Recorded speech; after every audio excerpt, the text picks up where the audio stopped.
भगवते वासुदेवाय। ओम नमो भगवते वासुदेवाय। ओम नमो भगवते वासुदेवाय।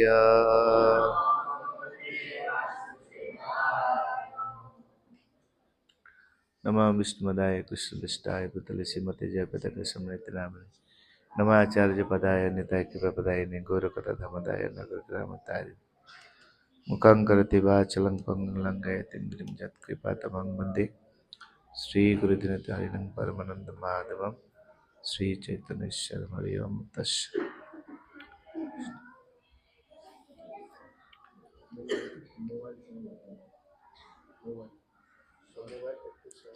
আর যাদের মোবাইল আছে একটু সাইলেন্ট করে রাখুন। আমাদের মন্দিরের নিয়ম হচ্ছে যার মোবাইল বাজবে তাকে দণ্ড দেওয়া হবে ক্লাসের সময়। আর দণ্ডটা হচ্ছে 5টা গীতা দান করতে হবে আপনাকে। কুম্ভ মেলায় দান করতে হবে 5টা গীতা। হ্যাঁ, আর ছোট যাদের বাচ্চা রয়েছে একটুখানি বাচ্চাদের স্বভাব বাচ্চারা করবে।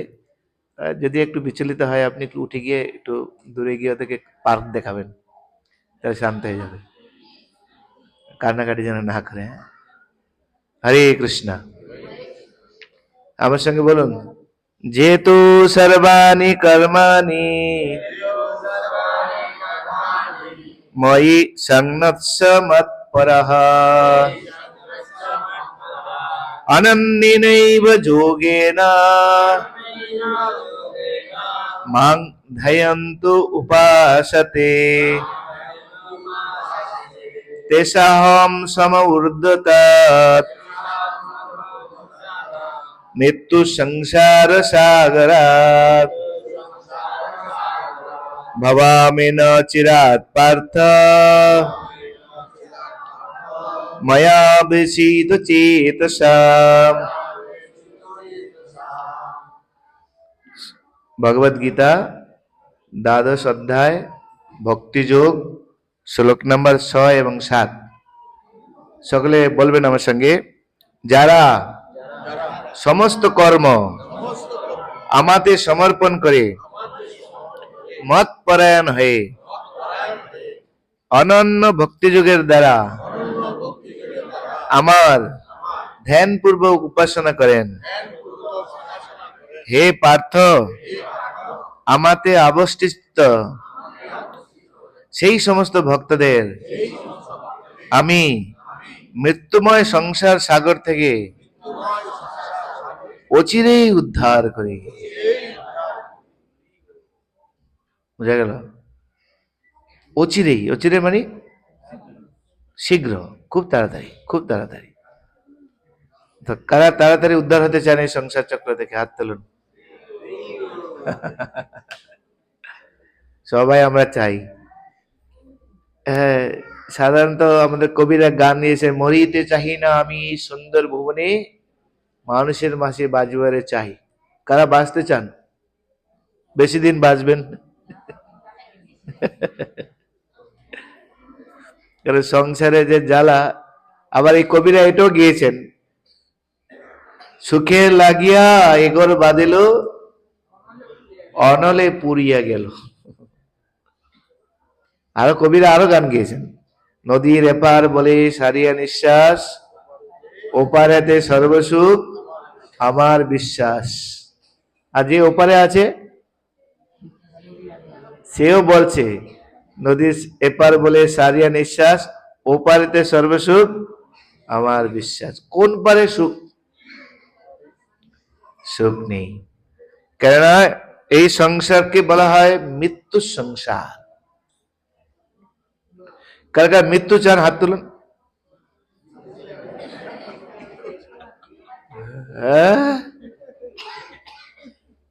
কালকে মৃত্যু হবে, কার কার চান হাত তুলুন দেখি। বাবারে,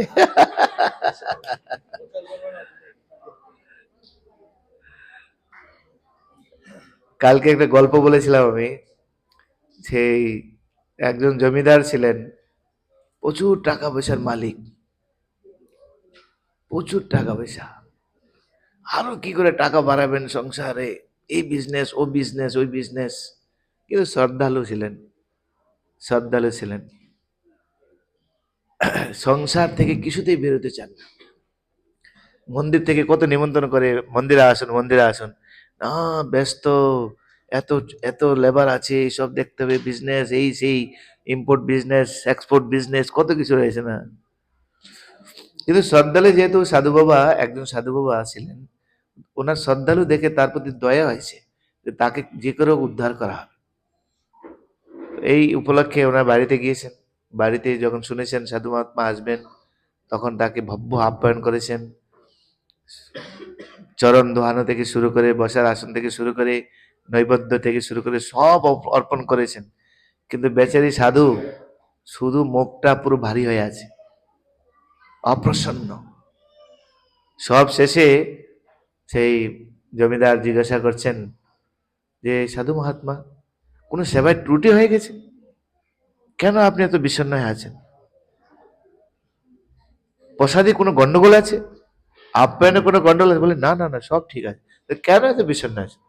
বলে আমি তোমার কথা চিন্তা করে বিষণ্ণ হয়ে আছি।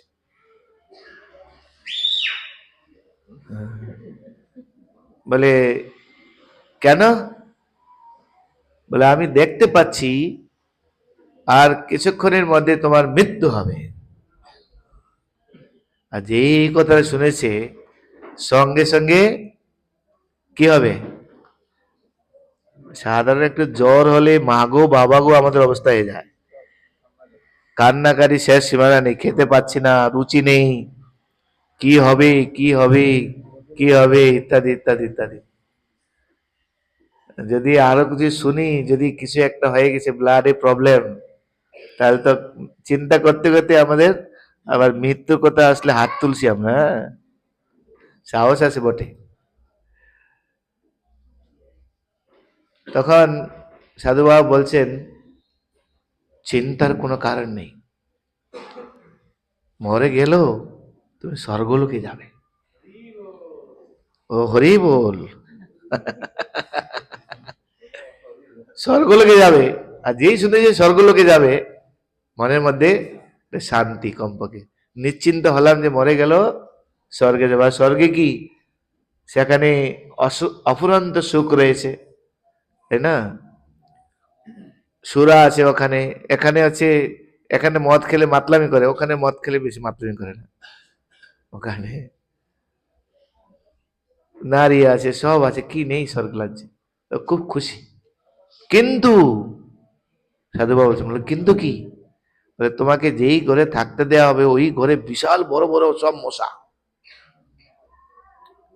বেচারে আবার মুখ খারাপ হয়ে গেছে, সারাদিন কাজকর্ম করার পর রাত্রিবেলা যদি সুখে নিদ্রা না আসে তাহলে কি করা হবে? আবার মন খারাপ হয়ে গেছে। মন খারাপ হয়েছে বলে ভয়ের কারণ নেই, ওখানে একটা মশারি দেওয়া হবে তোমাকে, বাহ শান্তি। কিন্তু আবার কিন্তু কি? যেই মশারি দেওয়া হবে ওই মশারির মধ্যে বড় একটা ফুটো আছে। আচ্ছা, মশারি দিলে যদি বড় ফুটো হয় তাহলে কি হবে? মশা ঢুকে যাবে। আর ওইসব চিন্তা করে আমার বেচারি মন খারাপ হয়ে গেছে। বলে চিন্তার কারণ নেই, ওখানে স্বর্গলোকে তোমাকে একটা সুইচ দেওয়া হবে, চিন্তার কারণে। সুইচ দিয়ে বল ভালো, কিন্তু আবার কিন্তু কি না, ওই স্বর্গলোকে সুতো পাওয়া যায় না। যদি এখান থেকে একটা সুতো নিয়ে যেতে পারো এক টুকরো, তাহলে কাজ খেতে কাল্লা ফাতে পারো। এই বলে সাধুবাবু হাঁটতে শুরু করে দিয়েছেন, চলে যাচ্ছেন। তো বলছে একটু সুতো নিয়ে যাবো, কেমন সুতো? হঠাৎ করে মাথায়, আরে সাধুবাবু তো আমাকে ঠকালো, মরার সময় সুতো নিয়ে যাওয়া যাবে? যাওয়া যাবে? মরার সময় কে একটা সুতো নিয়ে যেতে পারবে? সাধুবাবু আমাকে ঠকালো, তো কি সাধুবাবুকে ধরেছেন? কি ব্যাপার, সাধু মহাত্মা তো কাউকে ঠকায় না, আর আমি এরকম একটা ঢপ দিয়ে চলে যাচ্ছেন আপনি? বলে না, সাধুবাবু তো কাউকে ঢপ দেয় না। কি ঢপ দিয়েছে তোমাকে? বলে আপনি বললেন মরার সময় যদি একটু সুতোর টুকরো নিয়ে যেতে পারি তাহলে মশারিটা সেলাই করলে তার কাজ হয়ে যাবে, কিন্তু মরার সময় তো একটা সুতো নিয়ে যাওয়া যায় না। বলে হ্যাঁ, এই কথাটা তোমার মুখ দিয়ে বের করার জন্য এত গল্প বলেছি আমি। মরার সময় একটা সুতো নিয়ে যেতে পারবে না, তা আমার বাড়ি, আমার এই এই বিজনেস বাড়াবো, এটা বাড়াবো, এত টাকা এই হলো, এলআইসিতে এত টাকা হলো, ওইটা কয়দিন পরে ম্যাচিউর হবে, তখন ইএমআই তে দেওয়া হবে, ইএমআই এর পরে এখন আরো কত কিছু আসছে, সেই জায়গায় দিয়ে লাস্টে এইসব চিন্তা করতে করতে একদিন ছেলেমেয়েরা যদি জানে তো ভাগ পাবে, না জানলে কোম্পানির খাতায় চলে যাবে। কত হাজার কোটি টাকা এখন সরকারের খাতায় চলে গিয়েছে বেওয়ারিশ। ফিক্সড ডিপোজিট আছে, নাম নেই, মালিক নেই, সরকারের খাতায় এরকম আছে। সেই জন্য ভগবান এখানে বলছেন, শ্রী শ্রী জগন্নাথ বলছেন সুভদ্রা মহারানী কি, এই সংসারটা হচ্ছে মৃত্যুর সংসার। কেননা এখানে জন্মগ্রহণ করলে কি হবে, মৃত্যু হবে। আর মৃত্যু আমরা চাই? কেউ চাই না, এটাই বাস্তব, বাস্তব এটাই। জনক মহারাজ, ওনার নাম আছে বিদেহরাজ, বিদেহ, যার কোনো দেহই নেই। তাক মন্ত্রী এসে ওনাকে জিজ্ঞাসা করছে, আপনি বিদেহ হলেন কি করে, বিদেহ মানে কি? এখন বলবো না, আমি পরে বলবো। কোনো কারণে একটা ক্ষুদ্র মিস্টেক করেছেন মন্ত্রী, দরবার বসলো, আর দরবারে জনক মহারাজ ওকে মৃত্যুদণ্ড দিলেন, মৃত্যুদণ্ড। 2 দিন পরে মৃত্যুদণ্ড হবে, 2 দিন পরে। আর বেচারি মৃত্যুদণ্ড যখন শুনেছেন, কি হবে আপনি চিন্তা করে দেখুন। তো মহারাজ পরের দিন 2 দিন ওনাকে নিমন্ত্রণ করে খাইয়েছেন, যেহেতু তোমার মৃত্যুদণ্ড হবে আর আমি মৃত্যুদণ্ড দিয়েছি, আমি কিছু সেবা করতে চাই তোমার, তাই আমার রাজ দরবারে তোমার নিমন্ত্রণ, আমরা দুজন একসঙ্গে বসে প্রসাদ পাবো, আর আমি নিজের হাতে রান্না করব, নিজের হাতে তোমাকে খাওয়াবো। রাজ আজ্ঞা ফলো করতে পারবে না, মানে কোন রকম ফেলতে পারবে না। তো মহারাজ রান্না করেছেন, কোনোটাই লবণ দেয়নি, লঙ্কা প্রচুর পরিমাণে, ঠিক আছে, কোন রকম সিদ্ধ, সবকিছু নিমন্ত্রণ করছে, মহারাজ পরিবেশন করছেন, খাচ্ছেন, আনন্দ সহকারে খাচ্ছেন। জিজ্ঞাসা করছেন কিরকম হয়েছে, ঠিক আছে, ঠিক আছে, খাচ্ছেন, চলে গিয়েছেন। মন মরা, পুরো মন মরা, একদম অবস্থা খারাপ। যদি মৃত্যুদণ্ড হবে, জাস্ট কয়েক সেকেন্ড পূর্বে মহারাজ একটা চিঠি পাঠালেন, ওর মৃত্যুদণ্ড মকুব করা হলো, মানে ফাঁসি দিবেন, ওই মুহূর্তে লেটার আসলো মহারাজের কাছ থেকে, মৃত্যুদণ্ড মকুব, মানে রদ করা হলো, মৃত্যুদণ্ড হবে না। আর জল্লাদ ঘোষণা করেছেন ওনার মৃত্যুদণ্ড মহারাজ মাফ করে দিয়েছেন। আর যে মাফ করে দিয়েছেন, পরক্ষণে আরেকটা লেটার আসলো যে আজকে রাজার সঙ্গে বসে ওনাকে প্রসাদ পেতে হবে। চলে গেলেন। প্রথম 2 দিন যেরকম রান্না করেছেন সেরকম রান্নায় ওই দিন পরিবেশন করছেন। খাওয়ার শেষে বলল, কিরকম হলো? না এটা কাঁচা, এটাতে লবণ পড়েনি, এটা খুব ঝাল। তখন বলল, দেখো আগের 2 দিন যা খেয়েছো আজকে কিন্তু তাই খাচ্ছ, কিন্তু আগের 2 দিন কোন রকম রিপ্লাই নেই, আজকে কেন রিপ্লাই করছো? সে বলে, মহারাজ মরা যদি সামনে আসে, মরার খবর, তাহলে কি আর বোধজ্ঞান কিছু থাকে? বোধজ্ঞান থাকে কি? কাঁচা কি পাকা, কি লবণ দেওয়া কি লবণ দেওয়া নেই। তো এই যে স্তরটা পরমাংশ স্তর, এটাকে বলা হয় বিধরাজ। আমি এ দেহ নই, আমি কি আত্মা। তা আত্মস্তরে যারা বিরাজিত, তারা দেহের জন্য কি পেলো না পেলো তা নিয়ে কোন রকম বিবেচনা করে না। মৃত্যু যদি সামনে উপস্থিত আছে, তখন আমরা সেই স্তরে একটু প্রাপ্ত হই, কিন্তু ভয়ে, স্বাভাবিক না। কিন্তু পরমাংশতা স্বাভাবিক ভাবে এই স্তর প্রাপ্ত হয়। আমার বলার তাৎপর্য হচ্ছে এই সংসারটা মৃত্যুময় সংসার। এখানে কেউ আমরা মৃত্যুকে ভালোবাসি না, কিন্তু জন্মগ্রহণ করলেই কি হবে? ও যতই আমি বলি না মরিতে চাহি না আমি সুন্দর ভুবনে, মরতে তোমাকে হবে। কারণ গীতায় ভগবান বলে দিয়েছেন জাতস্য হি ধ্রুব মৃত্যু ধ্রুবং জন্ম মৃতস্য চ। কিন্তু মরতে চাই না আমরা, এটা বাস্তব। আমরা কেউ চাই না আমার মৃত্যু হোক, কিন্তু মরতে আমাদের হয়। কেন আমরা চাই না আমাদের মৃত্যু হোক? কেন বাস্তবে আমার কোনো মৃত্যুই হয় না। কার মৃত্যু হয় না? আত্মার মৃত্যু হয় না। কার মৃত্যু হয়? দেহ, জড় দেহ। তো আমি কি দেহ না আত্মা? তবে আমার কখনো মৃত্যু হয়? দেহ ছেড়ে আমি চলে যাই, পুরানো বস্ত্র পরিত্যাগ করে যেরকম নতুন বস্ত্র কেউ পরিধান করে, তেমনি জীর্ণ শরীর ত্যাগ করে আমি আবার কর্ম অনুসারে নতুন আরেকটা দেহ আমি ধারণ করি। ওই জীর্ণ শরীর ত্যাগ করে আবার নতুন শরীর আমরা গ্রহণ করি। যেরকম বাসাংসি বিজিন্নানি যথা বিহায় নবানি নিন্নাতি নরো পরানি তথা শরীরান বিহায় অন্যানি সংজাতি নবানি দেহি।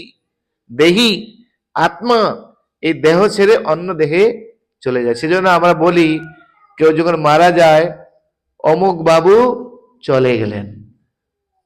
আরে আরে, মুখার্জি বাবু কত ভালো ছিলেন, অনিমেষ বাবু কয়দিন আগে চলে গেলেন, কি সুন্দর লোক ছিলেন। কে চলে গেল? অনিমেষ বাবু চলে গেছেন। তাহলে ওনার শরীরটা এখানে পড়ে আছে। তাহলে কে অনিমেষ বাবু? আত্মা। তাই আমরা মৃত্যু চাই না, কারণ আমরা দেহ নই, আমরা আত্মা, সেজন্য মৃত্যু চাই না, কিন্তু বুঝতে পারি না, তাই হাই উদ্দেশ করি। ভগবান এই শ্লোকে বলছেন এই মৃত্যুময় সংসার তুমি জয় করতে চাও, যাতে তোমার আর কোনোদিন মৃত্যু হবে না। রবীন্দ্রনাথ ঠাকুর গান গিয়েছেন না, আমি সেটাই যেতে চাই যেতাই নাইকো জোড়া নাইকো বেদি। রবীন্দ্রনাথ ঠাকুরের গান, আমি সেটাই যেতে চাই যেথায় নাইকো জরা নাইকো ব্যাধি, যেথায় নাইকো মৃত্যু। সেখানে মৃত্যু নেই, না আছে জন্ম, না আছে রোগ, না আছে ব্যাধি, না আছে বৃদ্ধ অবস্থা, না আছে মৃত্যু। আমি সেটাই যেতে চাই। তো সেই জায়গা কোথায়? এই শ্লোকে ভগবান বর্ণনা করছেন, যদ্গত্তা নিবদ্ধতে তদ্ধাম পরমম মম। যেখানে গেলে আর এই জগতে ফিরে আসতে হয় না, সেটা হচ্ছে আমার ধাম। কি করে যাব? যাবোটা কি করে? কি টিকিট কাটতে হবে আমাকে, তাই না? যে দিল্লি যেতে গেলে আমাকে ট্রেনে যেতে পারি, কলকাতাতে গিয়ে ফ্লাইটে যেতে পারি, প্রাইভেট গাড়িতে যে হেঁটে হেঁটেও যেতে পারি। এখন ভগবত ধাম কি করে যাব? এখানে ভগবান বর্ণনা করেছেন, যারা সমস্ত কর্ম আমাকে সমর্পণ করেন। সমস্ত কর্ম, কালকে যেরকম বলেছিলাম না নবম অধ্যায়ের একটা শ্লোক, যৎ করসি যত স্নাচি যৎ যোচি যদাজি যৎ যৎ তপস্যসি কন্তেয় তৎ কুরুষস্য মদর্পণম। তুমি যা করো, তুমি হোম করো, তুমি যজ্ঞ করো, তুমি চাকরি করো, তুমি বিজনেস করো, তুমি গৃহ ধর্ম অনুশীলন করো, আশ্রম ধর্ম অনুশীলন, যা করো সব আমাকে অর্পণ করতে হবে। যেহেতু সর্বাণি কর্মাণি ময়ি সংন্যস্য মত পরাহ, মত পরায়ণ হয়, অর্থাৎ ভক্তিযোগ বা অনন্য ভক্তিযোগ, অনন্য ভক্তিযোগ অবলম্বন করে যিনি সবকিছু আমাকে সমর্পণ করবেন, তেসাম সম উদ্ধতাৎ মৃত্যু সংসার সাকারাত। আমি তাকে এই মহা সংসার রূপ, মৃত্যু সংসার রূপ এই সাগর থেকে আমি তাকে অচিরেই উদ্ধার করব। কেন আমরা শুনেছি যে জন্ম মৃত্যু বিবাহ কার হাতে? কার হাতে? কার হাতে? ভালো ভালো মেয়ে দেখতে সুন্দর, কিন্তু বর পাওয়া যাচ্ছে না, হ্যাঁ কি নয়? আবার নর্মাল মেয়ে বিবাহ হয়ে যাচ্ছে, হ্যাঁ কি নয়? ঠিকই নয়? আমার কাছে অনেক উদাহরণ আছে, বলতে পারবো। কারণ আমাদের হাতে সিলেকশন নেই। জন্ম আমাদের হাতে সিলেকশন আছে? কোনো আমাদের হাতে সিলেকশন নেই। যদি সিলেকশন থাকতো অভিষেকের ছেলে হয়ে জন্মগ্রহণ করতাম, বা আম্বানির ছেলে হয়ে জন্মগ্রহণ করতাম, বা সিনেমা আর্টিস্ট কোনো তার ছেলে হয়ে জন্মগ্রহণ করতাম, অথবা যে ভালো ভক্ত তার ঘরে গিয়ে জন্মগ্রহণ করতাম। কিন্তু আমাদের সিলেকশন আছে? সিলেকশন নেই আমাদের। আমাদের হাতে জন্ম নেই। কার গৃহে জন্মগ্রহণ করব, কে আমার বাবা হবে, কে আমার মা হবে, কেউ সিলেকশন করতে পারবেন? কখন আপনার মৃত্যু হবে আপনি সিলেকশন করতে পারবেন? তবে জন্মটা এখন মা বাবারা সিলেকশন করছে, তাই না? জন্মাষ্টমীতে আমার ছেলের জন্মগ্রহণ করাবো আমি, তাই প্যাট কেটে সব জোর করে বের করা হচ্ছে। সেই জন্য এই যুগে, আধুনিক যুগে, কোন ছেলে মেয়ের ঠিকুজি কখনো ঠিক হবে না। আপনি যদি ঠিকুজি দেখে ছেলে মেয়ের বিবাহ করতে চান, ভুল প্রমাণিত হবে। কেন না, স্বাভাবিক ভাবে কারো জন্ম হচ্ছে না। তাই ভগবান যেটা নির্ধারণ করে রেখেছেন যে সময় জন্ম হবে, সেই সময়টা হচ্ছে না। তো আমি জোর করে পেট কেটে টাকা দিয়ে আবার তারপরে জোর করে ছেলেকে বের করাচ্ছে বাচ্চাকে। কি কঠিন যুগ চলছে বাবা, ভগবানের উপর মাত ভরি করছে। সেজন্য আমরা দেখি এখন যে ঠিকুজি দেখে বিবাহ করলে বিবাহ টিকছে না, তাই না? যৌতুক বিচার না কি বলে, জোটক বিচার হচ্ছে না, হবে না, কখনো হবে না। সেই জন্য ম্যাক্সিমাম সব এখন মাঙ্গলিক দোষ পাওয়া যাচ্ছে, ছেলে মেয়ের দুটোই মাঙ্গলিক দোষ।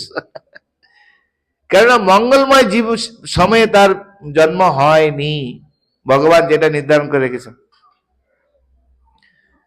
কেন জোর করে সব করা হচ্ছে। আর ডাক্তাররা আমাদেরকে ভয় দেখিয়ে দিচ্ছেন, এই নারী সব জড়িয়ে গিয়েছে। আরে নারী জড়িয়ে ভক্তি সিদ্ধান্ত সরকার ঠাকুরের জন্ম হয়েছে। নারী জড়িয়ে কারো যদি জন্ম হয়, তার মানে বুঝতে হবে সে ব্রাহ্মণিকের লোক হবে। ভক্তি সিদ্ধান্ত সরকার ঠাকুর পুরো নারী জড়িয়ে জন্ম হয়েছে, তার মানে ও পৈতা। এটা ভক্তি সিদ্ধান্ত সরকার ঠাকুরের জন্ম কাহিনীতে এটা বোঝা মানে বর্ণনা করা হয়েছে। আর আমরা ডাক্তার বলে দিল নারী জড়িয়ে গিয়েছে, তাদের অপারেশন করে বের কর, তা নাহলে ছেলে কি হবে। আমরা ভয় পেয়ে কি করছি। মায়াপুরে আমি দেখেছি আমাদের নারুগোপাল প্রভুর সহধর্মিনী বিদেশি আমেরিকান, তো সবাই বলছে 10 মাস হয়ে গেছে, এবার নার্সিং এ ভর্তি করাতে হবে। বলছে না, আমি নার্সিং এ যাবই না। ভগবান যখন জন্ম দিয়েছেন আর এখান থেকে বের করার দায়িত্ব না, আমি যাব না। এই মায়াপুরের ধামে বংশী ভবনে জন্ম হয়েছে ছেলের, নর্মালি।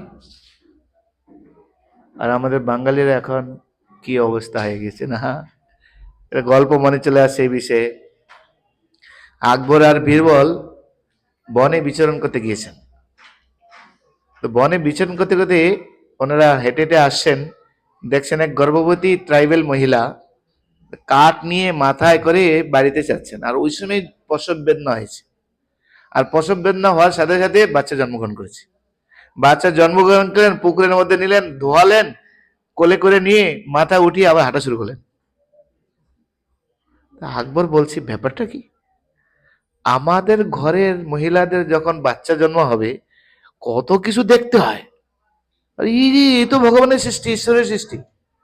এই বাচ্চা জন্ম হলো, গিয়ে পুকুরে গেলেন, ধোয়ালেন, ধুইয়ে হাঁটা শুরু করে দিলেন। না ডাক্তার, না কবিরাজ, না ধাইমা, না কোনো কিছু, না স্পেশাল কেয়ার, না চাইল্ড কেয়ার প্রোটেকশন, কোনো কিছু আছে। তার মানে ঈশ্বরের সংসারে ঈশ্বর সবার জন্য সবকিছু ব্যবস্থা করে রেখেছেন। তাই বাড়িতে গিয়ে ঘোষণা করে দিলেন অন্দরমহলে, আজ থেকে কোন রকম ভাবে মহিলাদের বাচ্চা যখন জন্মগ্রহণ করবে কোন রকম আলাদা কেয়ার করা হবে না, no doctor, no special treatment, সব কাজ করতে হবে। বেচারি সব মহিলাদের অবস্থা খুব টাইট। তো সবাই গিয়ে বীরবলকে গিয়ে ধরেছেন, তুমি বাঁচাও এখন আমাদেরকে, উপায় কি এখন। আর মহারাজ বলেছেন মানে, আকবর বলেছেন মানে, বীরবল বলেছে চিন্তা নেই, আমি একটা ব্যবস্থা করছি। তো আকবরের সবচেয়ে প্রিয় বাগান বাগিচা ছিল, ওই বাগিচার মালিকে ছুটি দিয়ে দিয়েছেন। বীরবল 10 দিন ছুটি, তোমার যাও, চলে যাও। বাড়িতে গিয়েছেন 10 দিন। তো 10 দিনের মধ্যে অষ্টম দিন নবম দিন মহারাজ গিয়েছেন বাগিচা দেখতে। আর বাগিচা গিয়ে দেখছে পুরো ঘাস সব শুকিয়ে গিয়েছে, কারণ মালি তো নেই, পরিচর্যা নেই, সব শুকিয়ে গেছে। চিৎকার করছেন, সেনাপতি সেনাপতি, মালি কোথায়, মালিকে ধরে নিয়ে আসে এখানে। তো মালিক ছুটি নিয়েছে, বাড়িতে গিয়েছে, বাড়ি থেকে ধরে নিয়ে আসলো। তুমি কেন এখান থেকে গেলে, আমার গাছের কি অবস্থা, এই অবস্থা হলো কেন? মহারাজ আমাকে বীরবল ছুটি দিয়েছেন, যাদের গাছে জল দেওয়া যায়নি, কোনো কিছু দেওয়া যায়নি, কি হবে? তখন বীরবল বললেন, তুমি ছুটি দিয়েছো? হ্যাঁ মহারাজ ছুটি দিয়েছি। অসুবিধা কোথায় ছুটি দেয়? দেখো আমার গাছের কি অবস্থা। বললো, কেন অসুবিধা কোথায়? আমরা যে বনে বিচরণ করতে গেলাম, সেখানে গাছে কে জল দেয়? পাহাড় পর্বতে গাছে কে জল দেয়? দেয় না তো। ওখানে তো হারাভুরা থাকে, তো ও গাছ এও গাছ, এখানে আলাদা কেন যত্ন নিতে হবে? তখন আকবর বুঝতে পেরেছেন ভুলটা কি হয়েছে, সঙ্গে সঙ্গে সংশোধন করে নিলেন। তা আমি যাই হোক, আমি যে বলার উদ্দেশ্য হচ্ছে যে স্থান কাল পরিবেশ অনুসারে হতে পারে, কিন্তু নর্মালি ভগবানের যে বিধান, তার উপরে মাতবরি করা আমাদের কারো উচিত নয়। ভগবান জন্ম দিয়েছেন, তিনি তাকে পালন করার দায়িত্ব তিনি নিয়েছেন। আমরা তো জন্ম দেওয়ার পরে কত চেষ্টা করছি, কিন্তু মাতৃগর্ভে যখন বাচ্চা থাকে কে খাওয়ায় বলুন তো?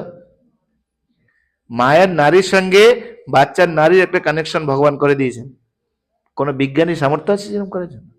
মা যা খাবে তার থেকে সেই রস সে সংগ্রহ করে সেখানে যাবে। এই সিস্টেম কে করে রেখেছেন? তাই ভগবান মাতৃগর্ভে আপনাকে খাওয়াতে পারলে আপনি জন্মগ্রহণ করে ভগবান আপনাকে পালন করতে পারবে না? পারবে কি না? বিশ্বাস আছে আমাদের? আমাদের যে আমাদের মন্দিরে এখন বর্তমানে প্রায় 4.5 থেকে 5 লাখ টাকা প্রতি মাসে খরচা, কিন্তু আমরা কেউ চাকরি করছি না। আপনাদেরকে সব জুটিয়ে দিয়েছেন, অল্প অল্প করে সবাই দাও, মন্দির চলবে। চলছে কি না? চলছে কি? তো ভগবানের সংসারে ভগবান সকলের জন্য সব ব্যবস্থা করে রেখেছেন, এটা আমাদের মানতে হবে।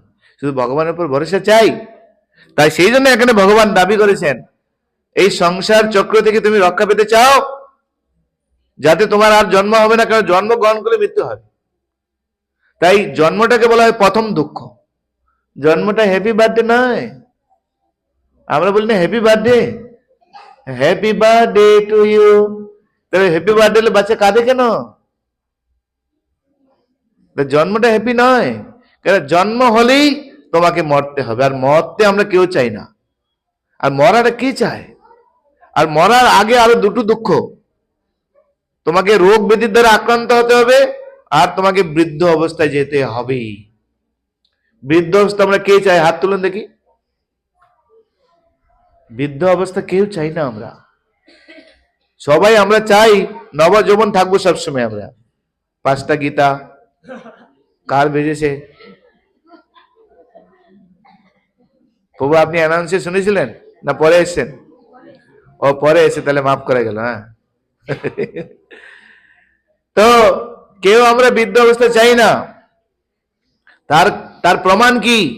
বৃদ্ধ অবস্থায় যখন মাঠের পাশ দিয়ে যাচ্ছি, এই বয়সে আমরা কত খেলাধুলা করছি রে, এখন আর সেই শরীর আর দেয় না। বৃদ্ধ অবস্থায় আমরা সেই যৌবন অবস্থার সেই উদ্যমতা আমরা অনুভব করি কি নয়, কিন্তু শরীর আর এখন দেয় না। তোমাদের মতন যখন ছিলাম না, আমরা কত কিছু আমরা করেছি। সে পাথর চিবিয়ে খেয়ে হজম করেছি আমরা, এরকম। আমরা, আমার বাবা বলতেন এরকম কথা, এখন মনে আসে। আর দাদু দাদু এরকম বলতেন আমরা। তো বৃদ্ধ অবস্থায় সেই যৌবনত্ব আমরা অনুভব করি, কেননা আমরা কেউ বৃদ্ধ হতে চাই না। আর রোগ তো কে চাই? আমরা সর্বে সুখিন ভবন্ত সর্বে দুঃখ নিরাময়ম, সর্বদা আমরা বলছি। সেই জন্য এই সংসার চক্র যদি কেউ উত্তীর্ণ হতে চায়, ভগবান বলছেন তোমার সবকিছু আমাকে সমর্পণ করো। এখন এই কথাটা কি আমরা মেনে নিতে পারবো? সব আমাকে সমর্পণ করতে হবে? আমি দায় পড়েছে নাকি? আমি খাটছি, পড়াশোনা করে বড় হয়েছি, চাকরি আমি করছি নিজের ক্রেডিটে, কত পরীক্ষা দিতে হয়েছে, পরীক্ষা দিয়ে পাশ করতে হয়েছে, আর এখন চাকরি দিতে গেলে তো আপনার ঘুষ দিতেই হবে। কত টাকা খরচা করতে হয়েছে, আর আমাকে বলছে আমি যা কিছু পাবো সব সমর্পণ করে দিতে হবে? কি করে সমাধান করবো এটা? ভগবান এখানে বলছেন আমরা ফেলতে পারবো না, সামঞ্জস্য কি করে করতে পারি? সেই জন্য আমাদের বিচার করতে হবে। যদি আমরা বিচার করি তাহলে কিন্তু বুঝতে পারবো। প্রথম তো জন্ম দিয়েছে একজন আমাদেরকে, রাইট? পালন করেছে আরেকজন। আচ্ছা, পড়াশোনা করেছে আরেকজন, পড়াশোনা করিয়েছে আরেকজন, কোম্পানি দিয়েছে চাকরি, চমকানো দিয়েছে চাকরি। আমি কি করেছি? আমি কি করেছি?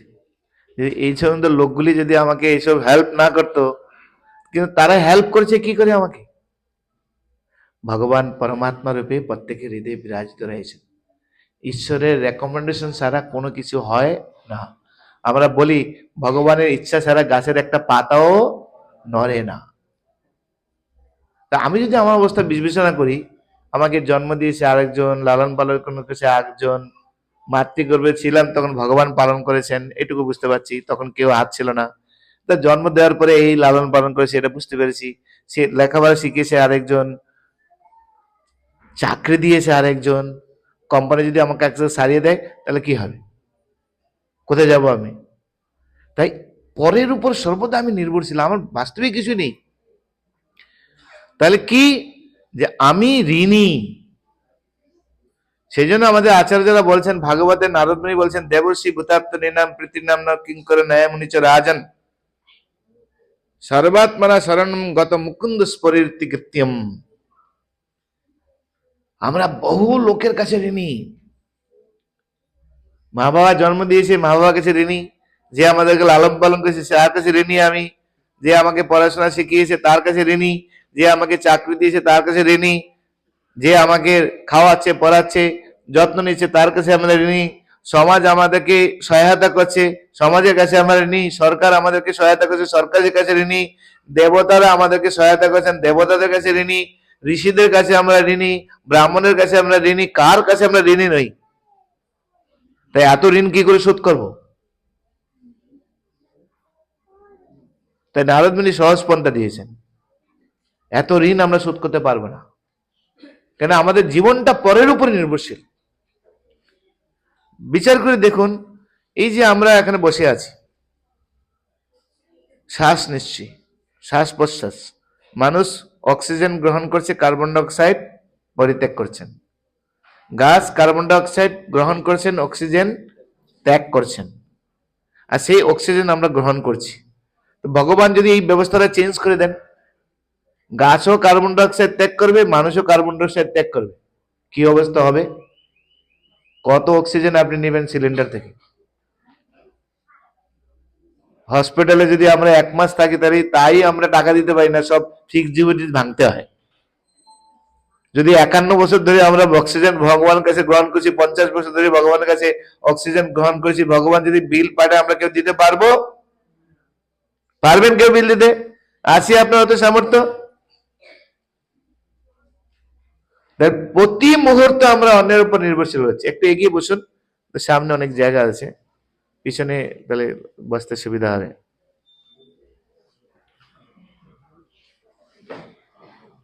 হরে কৃষ্ণ কৃষ্ণ কৃষ্ণ হরে হরে, হরে রাম রাম রাম হরে হরে। তো পিতৃঋণ, মাতৃঋণ, দেবঋণ, ঋষি ঋণ, সামাজিক ঋণ, সব ঋণ আছে আমরা।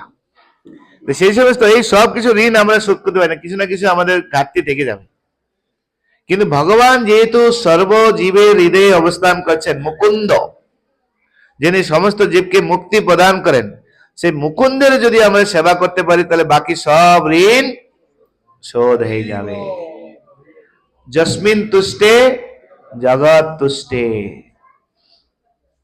যেরকম যেরকম গাছের গোড়ায় যদি জল দেওয়া হয় তাহলে আলাদা করে ডালপালাতে জল দেওয়ার কোনো প্রয়োজন হয় না, তেমনি ভগবানকে সেবা করার মাধ্যমে সবকিছুর সেবা করা হয়ে যায়, লাইক দ্যাট। কেননা ভগবান প্রতিটা বস্তু ভগবানে বিরাজিত, আর ভগবান প্রতিটা বস্তুতে বিরাজিত। সেজন্য একমাত্র তার প্রমাণ মহাভারত পড়ুন আপনি। মহাভারত যখন দুর্বাসা ঋষি আসলেন হস্তিনাপুরে পাণ্ডবদের সেবা গ্রহণ করার জন্য, এসে দেখলেন পাণ্ডবরা ওখানে নেই। তো দুর্যোধন মোটামুটি ভালো করে সেবা করেছেন, দুর্যোধনের সেবায় সন্তুষ্ট। বলে কি বর চাও বলো? বলে আমার একটাই বর, পাণ্ডবেরা এখন অমুক জায়গায় আছে, এই সময় আপনাদের গিয়ে হাজির হতে হবে, তাদেরকে কৃপা করার জন্য, তাদের সেবা নেওয়ার জন্য। কখন হাজির হতে হবে? মানে দ্রৌপদী যখন খাওয়া শেষ হয়ে যাবে তখন যেতে হবে। আর দ্রৌপদীর প্রতি প্রসন্ন হয়ে সূর্যদেব দ্রৌপদীকে একটা থালা দিয়েছিলেন। ওই থালার মধ্যে যতক্ষণ অন্ন থাকবে, যত লোক চায় তত লোক খাওয়াতে পারবে, কিন্তু দ্রৌপদী যদি খাওয়া শেষ করে তাহলে আর হবে না। আর ওই দিন পঞ্চপাণ্ডব ভিক্ষা করে যা নৈবেদ্য নিয়ে এসছেন সব রান্না করেছেন দ্রৌপদী ভগবান সবাইকে পরিবেশন করে লাস্টে উনি খাওয়া শেষ হয়েছে। যেই খাওয়া শেষ হয়েছে তখন ওই মুহূর্তে গিয়ে দুর্বাসা মুনি হাজির 60,000 ঋষিদেরকে নিয়ে, শিষ্যকে নিয়ে 60,000 শিষ্য এসে বলছে যুধিষ্ঠির মহারাজ, আরে দুর্বাসা মুনি হচ্ছে ভগবান শিবজির প্রকাশ, অল্পতে সন্তুষ্ট অল্পতে ক্রোধ, আশুতোষ না, অল্পতে সন্তুষ্ট আবার অল্পতে রেগে যাবে। শিবজি যেরকম অল্পতে সন্তুষ্ট, একটু বেলপাতা দেন শিবজি সন্তুষ্ট হয়ে যাবে, কিছু লাগবে না, একটু বেলপাতা একটু জল দিলে হয়ে যাবে। তো দুর্বাসা মুনি লাইক দ্যাট, একটু সেবা করলেই সন্তুষ্ট হয়ে যান। তো বলছে যুধিষ্ঠির মহারাজ, আমরা অত্যন্ত ক্ষুধার্ত, তোমার এখানে আসলাম তোমার সেবা গ্রহণ করার জন্য, আমরা স্নান করে আছি, তুমি আমাদের ভোজনের ব্যবস্থা করো। চলে গেলেন স্নান করতে। আর এদিকে দ্রৌপদীর কাছে ধরিয়ে গেছেন, দ্রৌপদী দুর্বাসা মুনি এসে 60,000 মানুষের ভোজন করবেন, ব্যবস্থা করো। বলে মহারাজ কি ব্যবস্থা করব, আমার তো খাওয়া হয়ে গেল, আর সম্ভব না, আর সম্ভব নয়, কি করে যাবে? তো যারা ভক্ত তারা অন্য কিছু বিচার করে না, কারণ ভক্তের সুখে দুঃখে বিপদে সম্পদে বিপদে রাখিবে যে পদে, সেই ভগবানের শরণাগত হলেন। দ্রৌপদী আকুল প্রাণে ভগবানের শরণাগত হলেন। হে মধুসূদন, হে করুণা সিন্ধু দীনবন্ধু, হে কৃষ্ণ করুণা সিন্ধু দীনবন্ধু জগৎপতে, প্রতি বিপদে তুমি আমাদেরকে রক্ষা করেছো, এই বিপদ থেকে তুমি আমাদের রক্ষা করো। হঠাৎ করে কিছুক্ষণের মধ্যে ভগবান সে গাড়ি নিয়ে এসে হাজির, রথ নিয়ে এসে বলছেন দ্রৌপদী, তো আমার প্রচন্ড খিদা লেগেছে, আমাকে কিছু খেতে দাও। বলছে প্রভু তুমি আর ইয়ার কি করার সময় পেলে না, এমনি দুর্বাসা মুনি এসে হাজির, 60,000 এসে খেতে দিতে হবে, আর তোমাকে স্মরণ করছে এই বিপদ থেকে উদ্ধার করো, আর তুমি এখন কি বলছো আমাকে খেতে দাও। হাড়ি সব শেষ, বলে গিয়ে দেখো হাড়িতে কিছু আছে কিনা। তো খুঁজতে ওই দিন পায়েস রান্না হয়েছিল, কে বলছে শাক রান্না হয়েছে, পায়েস রান্নার কথা শোনা যায় বেশি। তো পায়েসের একটা দানা ও হাড়ির করার মধ্যে একটু লেগে আছে, বলে ওইটাই নিয়ে আস। ওইটা নিয়ে খুব ভক্তি সহকারে প্রেম সহকারে হৃদয় দিয়ে ভগবানকে অর্পণ করলেন। ভগবান মুখে খেলেন, মুখে বলে তৃপ্তি, ঢেকুর দিয়েছেন। আর ওইদিকে দুর্বাসা ঋষি ওরা সব স্নান করছিলেন, যেই ভগবান ঢেকুর দিয়েছেন ওখানে 60,000 মনীষী যে জলের মধ্যে ডুব দিয়েছেন, যে জল থেকে ডুব দিয়ে উঠছেন, দেখছি গলা সমান কিছু পেটের ভিতরে ঢুকে গেছে। কিন্তু ঢেকুর আসছে পায়েসের, ব্যাপারটা কি? পুরো গলা সমান হয়ে গেছে, ও নিচু হতে পারছে না, এত মানে পেট ভরে গেছে। দুর্বাসা মুনি থেকে শুরু করে সবাই গুরুদেবের কাছে, গুরুদেব বলছে আমারও একই অবস্থা।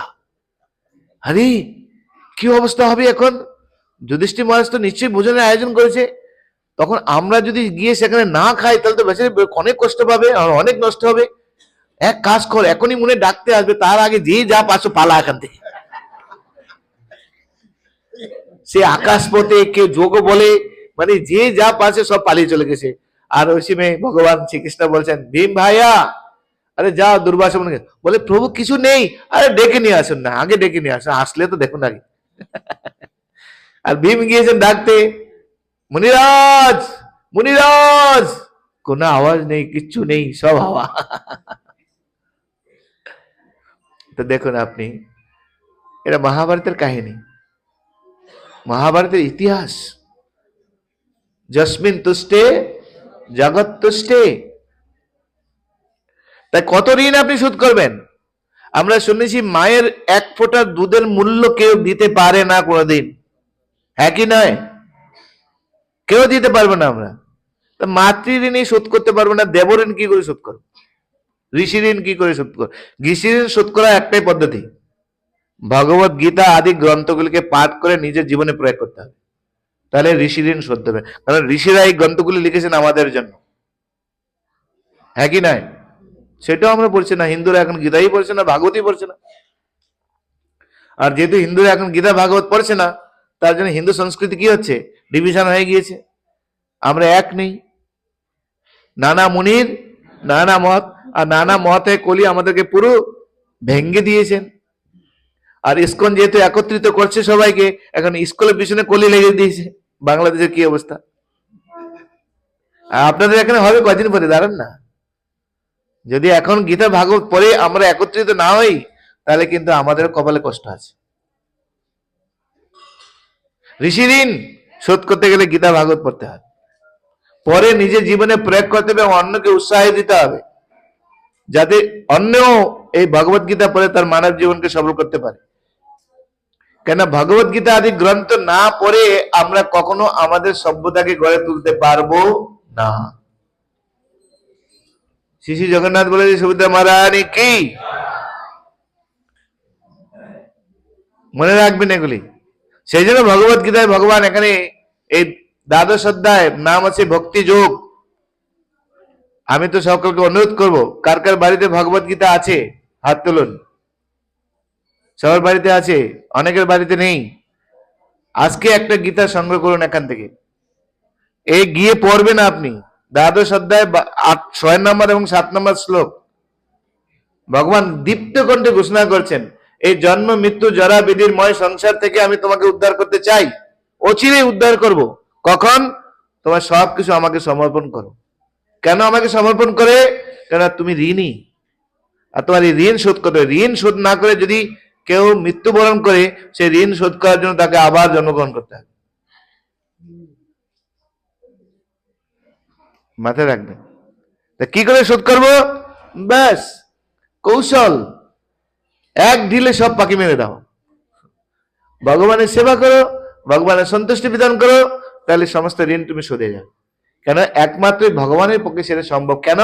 তিনি প্রত্যেকটা জীবের হৃদয়ে তিনি আছেন পরমাত্মা রূপে। প্রত্যেক জীবের হৃদয়ে, প্রতি বস্তুর মধ্যে তিনি রয়েছেন, কারণ তিনি সবকিছু সৃষ্টিকর্তা, রচয়িতা তিনি। সেই জন্য দেবর্ষি নারদ মুনি একাদশ স্কন্ধে এইসব কথা বলছেন যে মুকুন্দম পরিবৃত্তি কর্তুম, ভগবান শ্রী মুকুন্দের চরণে যদি আমরা যদি সমর্পণ করি সবকিছু, তাহলে এই ঋণ থেকে শোধ হওয়া যায়, নাহলে শোধ করা যাবে না। আর যে মুহূর্তে আপনি ভগবানের চরণে সবকিছু সমর্পিত করবেন, আপনি হচ্ছেন সাধু, আপনি হচ্ছেন বৈষ্ণব। এই কথা বলে না তো, কেন ভগবানের চরণে যিনি সবকিছু সমর্পণ করেন তাকে বলা হয় সাধু। ভগবত গীতায় 3য় অধ্যায়ে 12-13 নম্বর শ্লোকে সেই কথা ভগবান বলেছেন, যে সাধুকে আর চোরকে। চোর কাকে বলে? সাধারণ ভাষায় চোর কাকে বলা হয়? যে অপরের সম্পদ না বলিয়ে নিয়ে যায় বা গ্রহণ করে তাকে বলা হয় চোর। সাধুকে? সাধুকে লাল কাপড় পরলে তিলক মালা থাকবে সে সাধু? সাধু আছে তিনি যিনি মালিকের বস্তু মালিককে বুঝিয়ে দেন,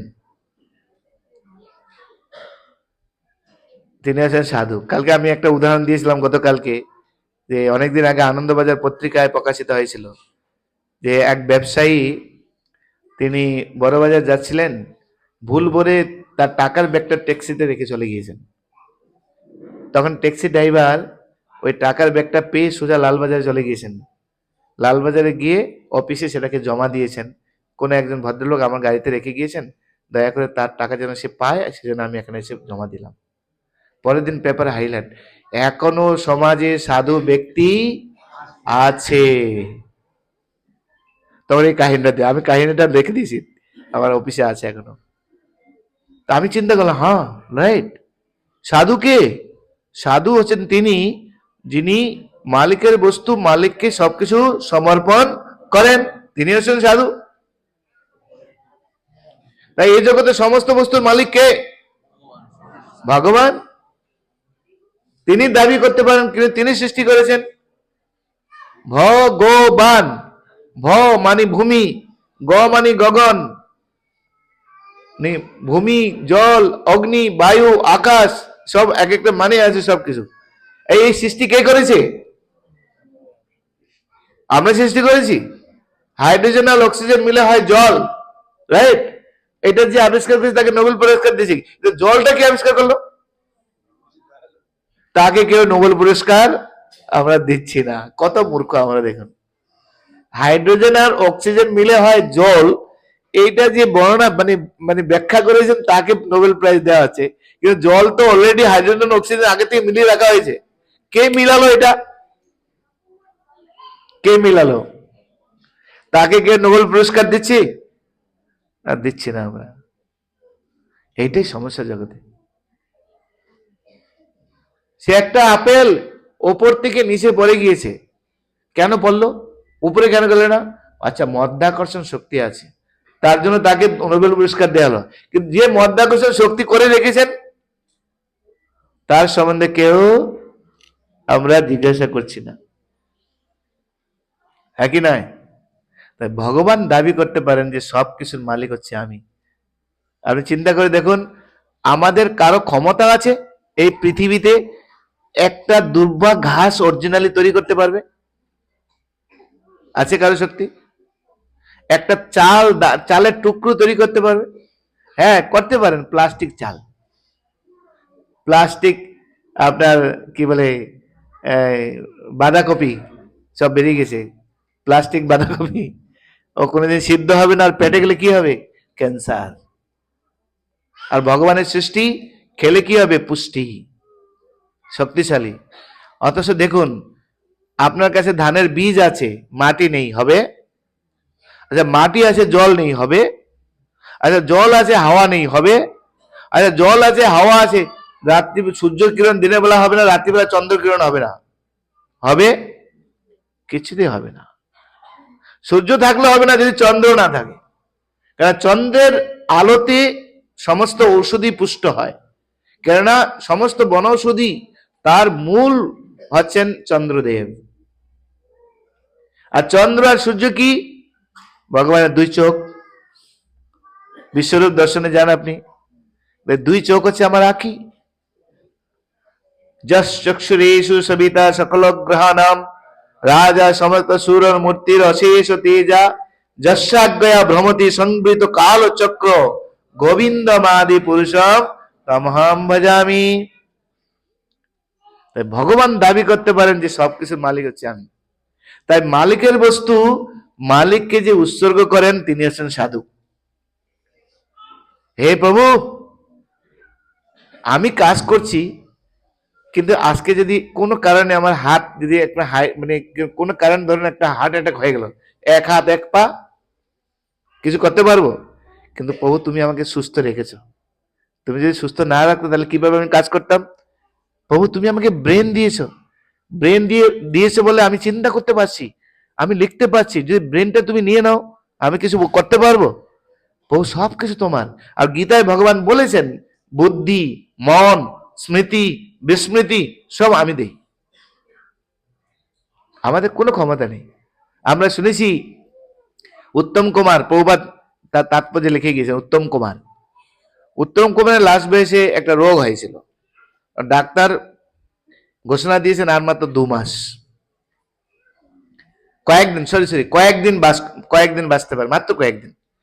তো উত্তম কুমার ডাক্তারকে হাত জোর করে নিবেদন করেছেন আমাকে আর 2 মাসের জন্য সুস্থভাবে বাঁচার যে কোনো উপায় করবেন, যা টাকা লাগে আমি খরচা করব। পেরেছিলেন? ইতিহাস দেখুন, পারবেন না। কারণ সম্ভব না, সব ভগবানের হাতে, এভরিথিং ভগবানের হাতে। তাই সবকিছু যখন ভগবান আমাদেরকে করছেন, সেই জন্য আমাদের আচার্যরা গান করেছেন সর্বস্ব তোমার চরণে সপিয়া রয়েছি তোমার ঘরে, তুমি তো ঠাকুর তোমার কুকুর বলিয়া জান মোরে, সর্বস্ব তোমার চরণে সপিয়া রয়েছি তোমার ঘরে। ছিল ভক্তিবিনোদ ঠাকুর। আরেকটা গানের মধ্যে আত্মনিবেদন তোয়া পদে করি হইনু পরম সুখী, চিন্তা না রহিল দুঃখ দূরে গেল চৌদিকে আনন্দ দেখি, আত্মনিবেদন তোয়া পদে করি হইনু পরম সুখী। সাধুকে ভগবানের কাছে সবকিছু সমর্পণ করে দিয়ে ভগবানকে বলেন প্রভু সব তোমার দায়, আমার আর কিছু রইল না, আমি এখন তোমার কুকুর, তুমি যেভাবে চাও সেভাবে আমাকে পরিচালনা করো, আমার আর টেনশন গেল, এবার তোমার দায়। এবং তখন ভগবানের দায়িত্ব চলে আসবে, কিভাবে আমাকে দেখভাল করবেন। সেটা ভগবান প্রতিজ্ঞা করেছেন অচিরে, খুব তাড়াতাড়ি, খুব শীঘ্র আমি তোমাকে আমার কাছে নিয়ে আসবো, আর মৃত্যু সংসারে তোমাকে আর জ্বালা যন্ত্রণা ভোগ করতে হবে না।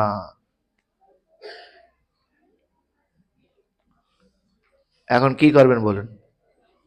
সবকিছু সমর্পণ করবেন না নিজের কাছে রাখবেন? হ্যাঁ,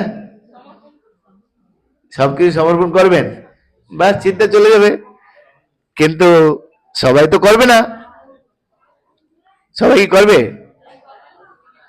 আমার একটা কোড আছে, বিবেকানন্দের একটা কোড, ভালো করে শুনুন। ধর্মের জন্য সবকিছু ত্যাগ করা যায়, কিন্তু সবকিছুর জন্য ভগবানকে ত্যাগ করা যায় না। বুঝা গেল? ধর্মের জন্য সব ত্যাগ করা যায়, কিন্তু সবকিছুর জন্য ভগবানকে আমরা ত্যাগ করতে পারি না। সেটাই মহাত্মাদের কাজ, সেটাই সাধুর কাজ। চিন্তা করে দেখুন। সেই জন্য যখন ধর্মের জন্য সবকিছু ত্যাগ করা যায়, কিন্তু সবকিছুর জন্য ধর্ম বা ভগবানকে ত্যাগ করা যায় না, এটা কোনো মতে উচিত নয়। আমি মাঝে মাঝে বিভিন্ন মহাপুরুষের বাণীগুলি পড়ি, যেটা কৃষ্ণ ভক্তির সহায়ক, সেগুলি লিখে রাখি। ওনার আরেকটা কথা আমার খুব ভালো লেগেছে। আমেরিকা যখন গিয়েছেন, কোন ধর্ম শ্রেষ্ঠ, সবাই তার বই নিয়ে আসতে হবে। আর বিবেকানন্দ আমাদের গীতা নিয়ে গেছিলেন। তো গীতাটা যখন নিয়েছেন, হিন্দু ধর্মকে তো এই ব্রিটিশটা যেদিন থেকে আমাদের মোগল থেকে শুরু হয়েছে আমাদের বৈদিক সনাতন সংস্কৃতিকে অবমাননা করা, বৈদিক মানে মোগল আমল থেকে শুরু হয়েছে। তার আগে চাণক্য পণ্ডিতের সময় পর্যন্ত ভারতবর্ষের গরিমা ছিল সর্ববৃহৎ, সবাই এখানে আসতো। যেই চাণক্য পণ্ডিত চলে গিয়েছেন, তারপর থেকে মোগলরা ঢুকলো, মোগল শুরু করলো আমাদের সংস্কৃতিকে নষ্ট করা। তারপরে ব্রিটিশরা এসে আমাদেরকে আরো বেশি আমাদের জীবনকে শেষ করে দিয়েছে। ব্রিটিশরা। তারপরে আমাদের মহাপুরুষরা কিছু কিছু চেষ্টা করেছেন এগিয়ে নিয়ে যাওয়ার জন্য। বিবেকানন্দ গীতা নিয়ে গিয়েছিলেন আমেরিকা। তো গীতা যখন নিয়েছেন, সনাতন ধর্মের লোকদেরকে হ্যাঁ করে দেখতেন তখন। তো গীতাটা কি করেছেন, সবার নিচে রেখেছেন। আর তারপরে বাইবেল, কোরআন পরপর পরপর পরপর সব লিখেছেন। তখন বিচারক নির্ণয় করছেন, তো যে গ্রন্থ সবার উপরে সেটা হচ্ছে সর্বশ্রেষ্ঠ। বিবেকানন্দ হচ্ছে নো, আই হ্যাভ অবজেকশন। কি, কেন? বলে তুমি দেখো, নিচে হচ্ছে গীতা, আমাদের গীতা, আর এই গীতার উপরে তোমরা সমস্ত ভার দিয়েছো আর সব সহ্য করছে। তাহলে যে সমস্ত ভার সহ্য করতে পারে সে হচ্ছে কি সর্বশ্রেষ্ঠ ব্যক্তি, সর্বশ্রেষ্ঠ গুণী, হ্যাঁ কি নয়? আমরা দেখি যেই বাবার সন্তান সবচেয়ে বেশি সহ্য করছে তাকে আমরা বাহবা দিই, হ্যাঁ কি নয়? যে সহ্য করে না, যে চঞ্চল, যে ক্রোধী, তাকে কেউ বাহবা দেই? তাহলে গীতা সমস্ত শাস্ত্রের ভার বহন করছে। তাহলে কে শ্রেষ্ঠ?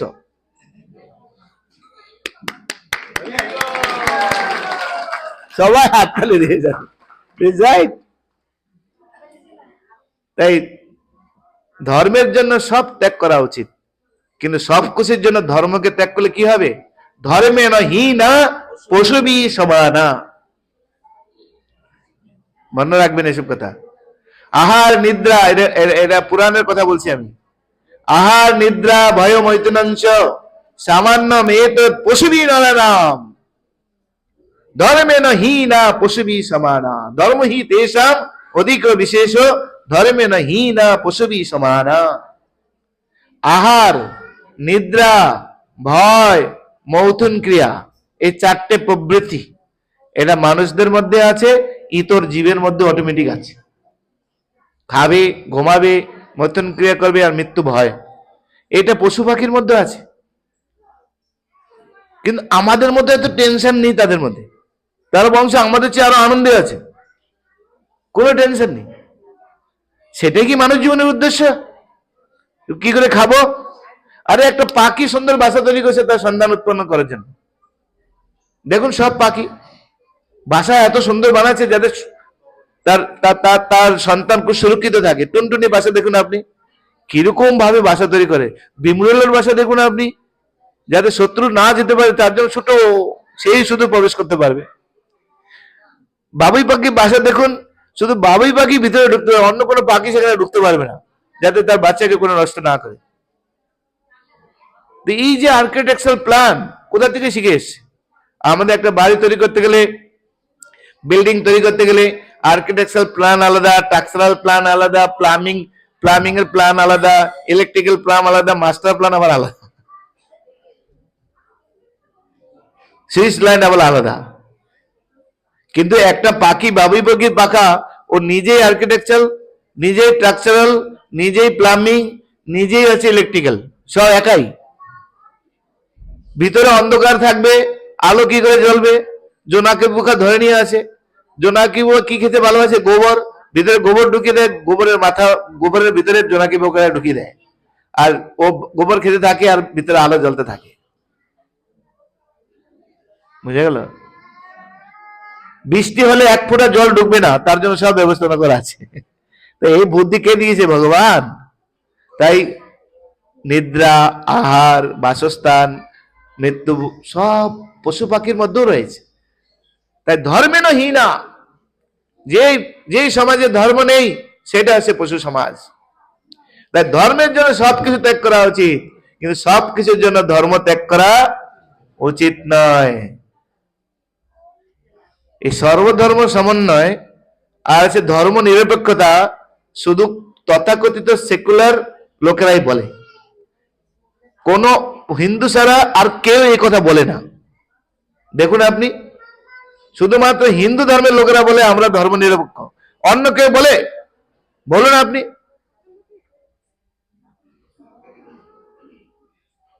তা আমরা গীতা ভাগবত পড়ি না, তাই কি করে জানবো এইসব?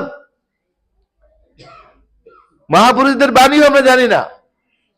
মহাপুরুষদের বাণী জানলে কমপক্ষে আমরা নিজেদেরকে তৈরি করতে পারি।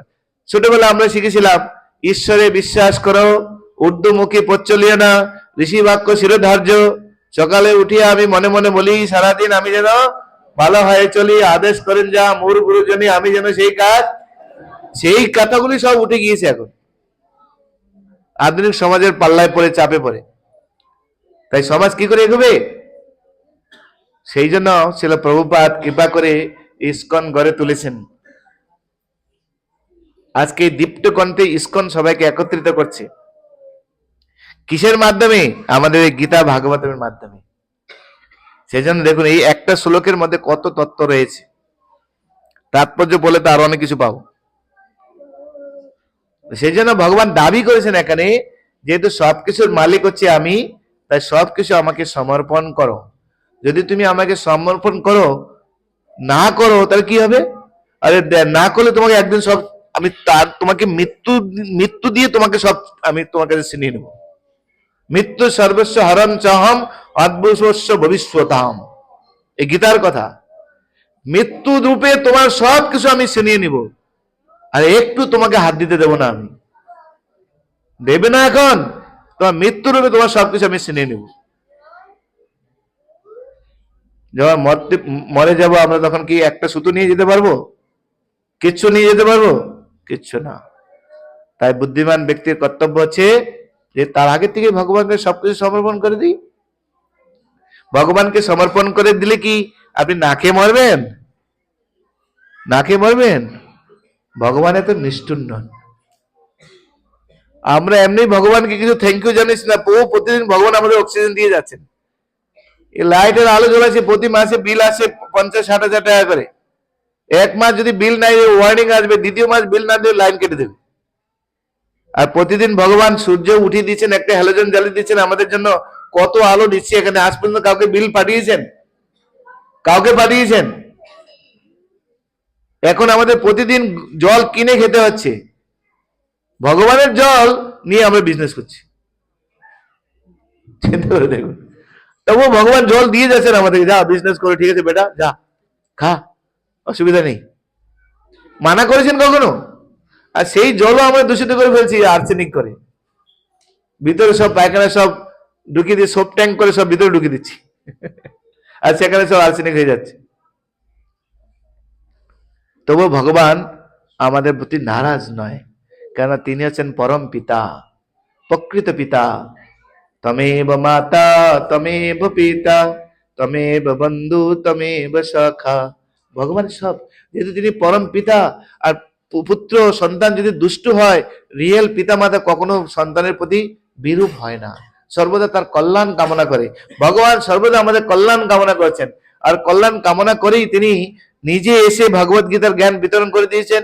তারপর লোক পড়ছে না, তিনি ভক্ত রূপে চৈতন্য মহাপ্রভু রূপে আসলেন, এসে যারে দেখো তারে কহ কৃষ্ণ উপদেশ তিনি অনুশীলন করালেন, আজ্ঞা দিয়ে গেলেন।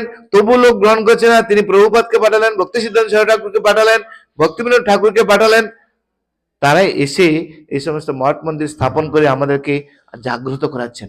জাগো জীব জাগো, জীব জাগো, গোরা চাঁদ বলে কত নিদ্রা মায়া পিশাচের কোলে, ভজিব বলিয়া এসে সংসার ভিতরে, ভুলিয়া রহিলে তুমি অবিদ্যার ভরে। তোমারে লইতে আমি হইল অবতার, আমি বিনা বন্ধু আর কে আছে তোমার। এনেছি ঔষধি মায়া নাসিবার লাগি, হরি নাম মহামন্ত্র লও তুমি মাগি। হরি নাম মহামন্ত্র লও তুমি মাগি। জীব জাগো, জীব জাগো, ওরা চাঁদ বলে জীব জাগো।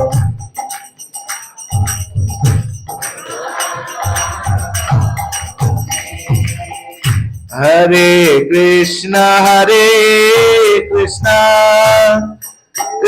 কৃষ্ণ হরে হরে, হরে রাম রাম রাম হরে হরে, হরে কৃষ্ণ। হাত তালি দিয়ে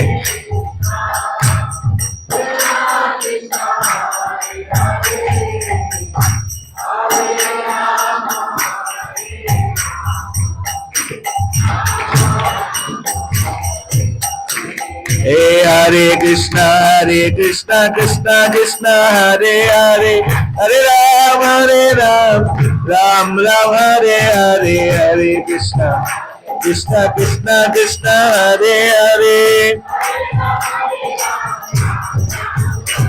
हरे कृष्ण कृष्ण कृष्ण हरे हरे, हरे राम राम राम हरे हरे।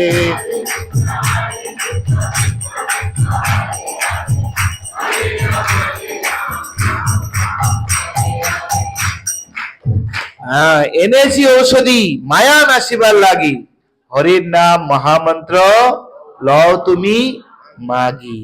মাগি মানে কি? ভিক্ষা করে চেয়ে নিতে হবে,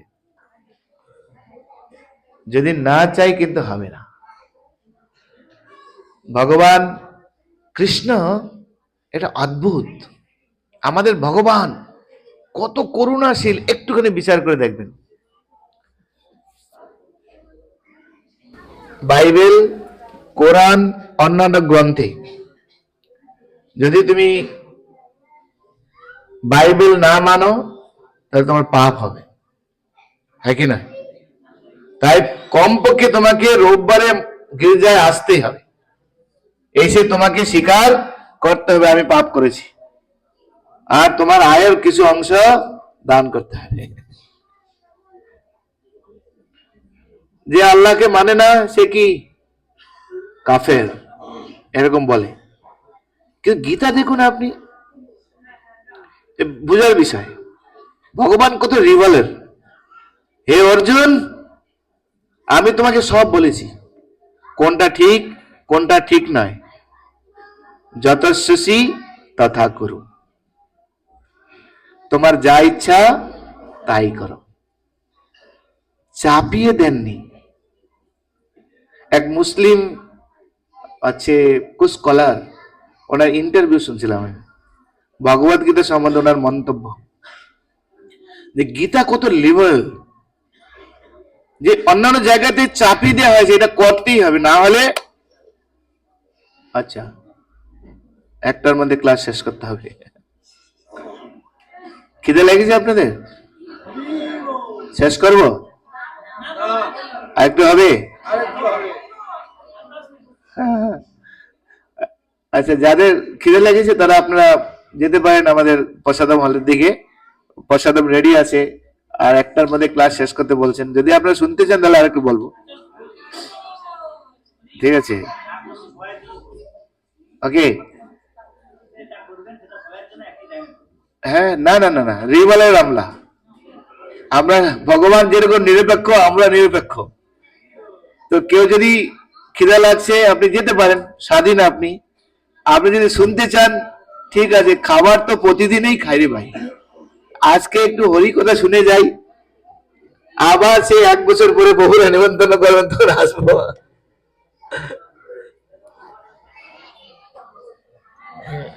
ঠিক আছে, আমি চেষ্টা করছি 10-15 মিনিটের মধ্যে শেষ করে দেওয়ার জন্য। হরে কৃষ্ণ হরে কৃষ্ণ কৃষ্ণ কৃষ্ণ হরে হরে, হরে রাম রাম রাম হরে হরে।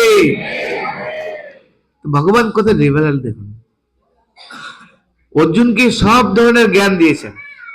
সাংখ্য যোগে তিনি দেহ আত্মা সম্বন্ধে পূর্ণ বিবরণ দিলেন, ভক্তিযোগ প্রদান করলেন। তারপরে কর্মযোগে তিনি কর্ম সম্বন্ধে বললেন, কি ধরনের কর্ম আমাদের করা উচিত, কি ধরনের কর্ম করে আমরা মুক্ত থাকতে পারি। একই কর্ম বন্ধনের কারণ, সেই কর্ম আবার মুক্তির কারণ, কিভাবে সম্ভব সেটা কর্ম কৌশল তিনি আমাদের প্রদান করেন। সেই কর্ম করার জন্য আমাদেরকে জ্ঞানের প্রয়োজন, কি জ্ঞান লাভ করলে কর্ম আমরা সুন্দরভাবে করতে পারি সেটা তিনি আমাদের। হরি বল। এই মাতাজিগণ, আপনারা কেউ কি যেতে চান প্রসাদে? যারা যেতে চান তারা উঠে যান, কিন্তু কথা বললে চলবে না। যদি আপনারা যেতে চান, আপনারা স্বাধীন খুব সুন্দরভাবে প্রসাদ পান। আর এনারা কিছু শুনতে চাচ্ছেন, আমরা 15 মিনিট আরো শুনবো, ঠিক আছে? নাহলে 15 মিনিট একটু দয়া করে বসুন, আর না হয় যেতে পারেন, কোনো অসুবিধা নেই। এভাবে পরপর তুমি গৃহে থাকো, তুমি মঠে থাকো, যায় আসে না, কর্ম করো। কি ধরনের কর্ম করলে তুমি সন্ন্যাসী হতে পারো? গৃহে থাকবে অথচ সন্ন্যাসী, আর মঠে থাকলে সন্ন্যাসী কিভাবে? কর্ম সন্ন্যাস যোগ বলেছেন। আর তা করার জন্য অভ্যাস করতে হবে, অভ্যাস। তারপর বিজ্ঞান যোগে পুরোপুরি এই জড়জগৎ চিন্ময় জগৎ সম্বন্ধে বিস্তারিত ভগবান বর্ণনা করলেন। এই জড়জগতে আমরা কিভাবে চলবো, চিন্ময় জগৎ কিভাবে চলছে, অক্ষর ব্রহ্মযুগে আমাদের কি করা উচিত, কারণ সারা জীবন আমরা যা কর্ম করবো সেই অনুসারে আমাদের ফল লাভ হবে, আর মৃত্যুর সময় সেটা আমাদের পরীক্ষা হবে। অন্তিমে আমাদের যদি আমরা জয়ী হতে চাই, সারা জীবন আমরা অভ্যাস করতে হবে, তাহলে মৃত্যুর সময় আমরা মৃত্যুকে জয় করতে পারবো। কিভাবে মৃত্যুকে জয় করবে তুমি? অক্ষর ব্রহ্মযুগে সেভাবে বর্ণনা করেছেন। রাজগুজ্জ যুগে সবচেয়ে গোপনীয় সূত্র কি? এই অবস্থায় যেতে গেলে সবচেয়ে গোপনীয় তত্ত্ব কি? তা হচ্ছে ভক্তি। ভগবান এইভাবে ব্যাখ্যা করলেন। সব ব্যাখ্যা করার পর অর্জুনকে বললেন, অর্জুন তোমাকে আমি সব বললাম, এবার তোমার যা ইচ্ছা তুমি তাই করো। চাপিয়ে দেননি কম্পাকে ভগবান। সেজন্য বলা হয় সমস্ত লোকের প্রিয় হচ্ছে ভগবত গীতা, যে কোনো লোকের জন্য, যে কোন ধর্মের লোকের জন্য। কেন এখানে কোনো একটা শব্দ নেই হিন্দু, হিন্দু ধর্ম, এই সেই। এখানে যা কিছু বর্ণনা করে দিয়েছে জীবের ধর্ম। আমরা জীব, আমরা আত্মা, আমরা দেহ নই। দেহ আর আত্মা দুটো ডিফারেন্স কি, দেহের ধর্ম কি, আত্মার ধর্ম কি, সেই বিষয়ে বর্ণনা করা হয়েছে।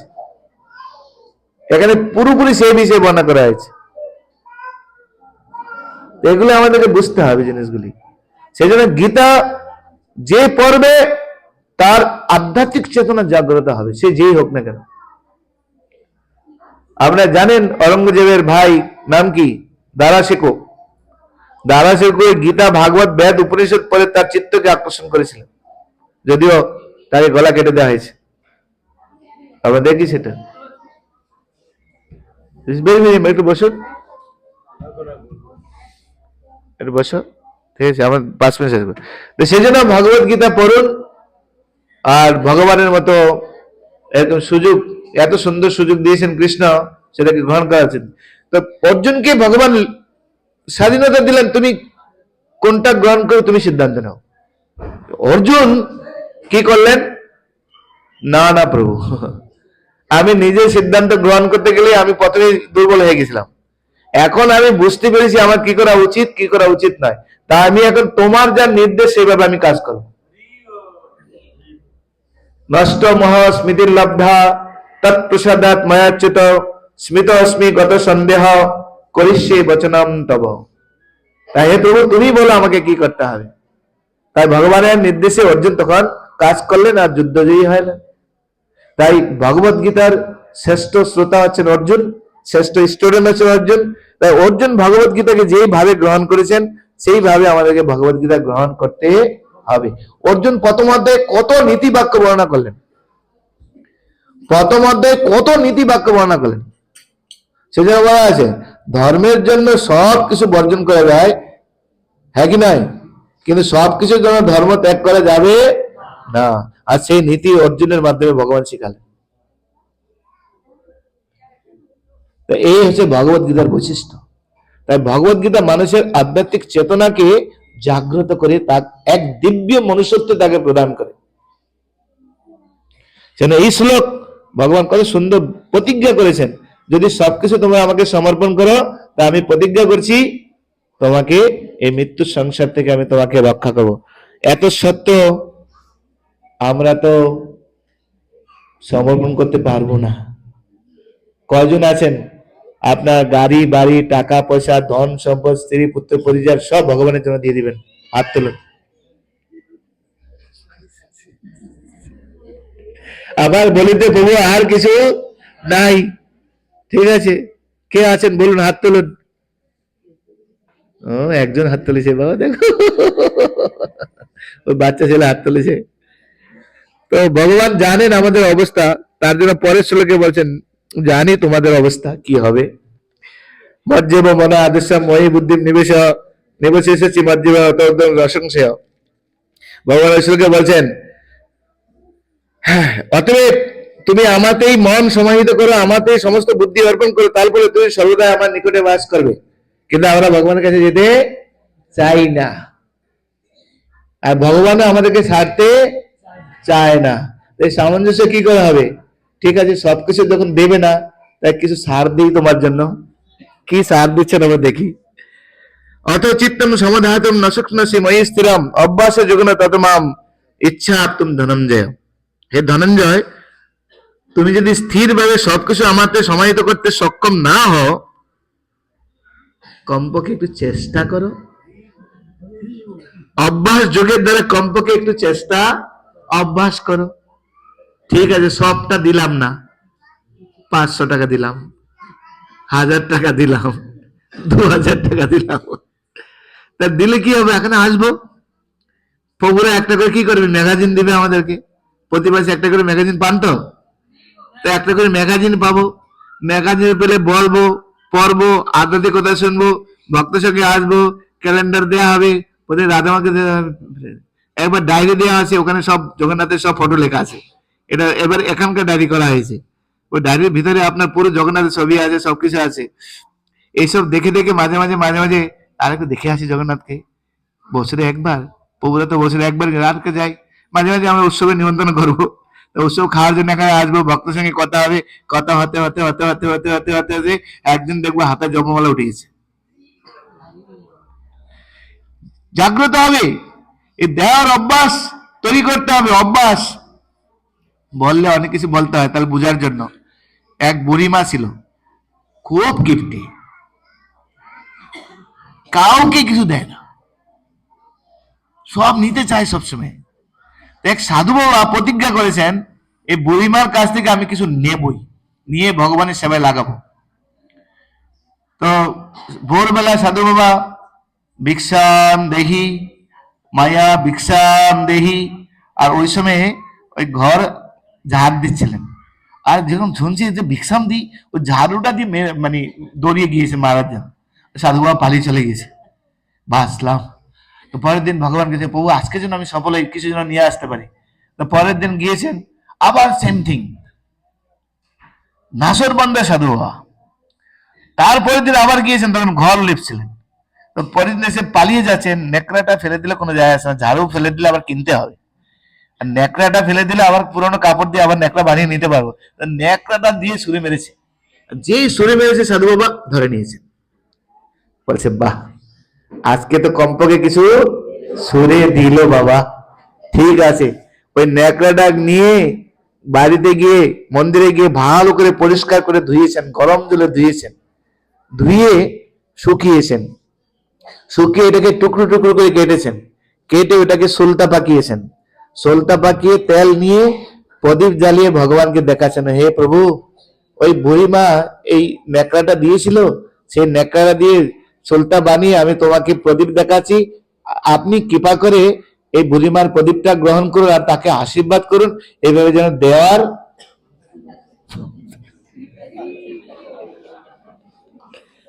আর সাধু বাবা কি করলেন, ওই যে ত্যাগ করে ছোলটা পুড়ে গেলে কি হয়, ছাই হয়ে যায়, আর ওই ছাইটা রেখে দিয়েছেন, পরের দিন সকালবেলা দাঁত মাজছেন।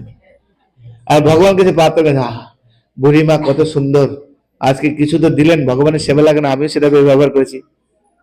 তো আবার যাই দেখি পরের দিন, যদি এবার চাল ডাল কিছু পাওয়া যায় ভগবানের সেবার জন্য। আর পরের দিন যখন গিয়েছেন, ভগবান অ্যাকসেপ্ট করেছেন সবকিছু। কেন? বৈষ্ণবের আবেদনে কৃষ্ণ দয়াময়, এহেন পামরবতী হবে না সদয়। আমাদের প্রার্থনা ভগবান শুনবে না, কিন্তু ভক্ত যদি ভগবানের জন্য প্রার্থনা করেন তাহলে ভগবান শুনতে পারত। কেন না? বৈষ্ণবের হৃদয়ে সদা গোবিন্দের বিশ্রাম, গোবিন্দ কহেন মম বৈষ্ণব মম প্রাণ। তো পরের দিন গিয়েছেন, মা ভিক্ষাম দেহি, যেই শুনেছেন সাধু বাবার কণ্ঠ, সেই বুড়িমা দৌড়িয়ে দৌড়িয়ে এসে সাধু বাবার চরণে এসে লুটি বলে কাঁদতে শুরু করে দিয়েছেন।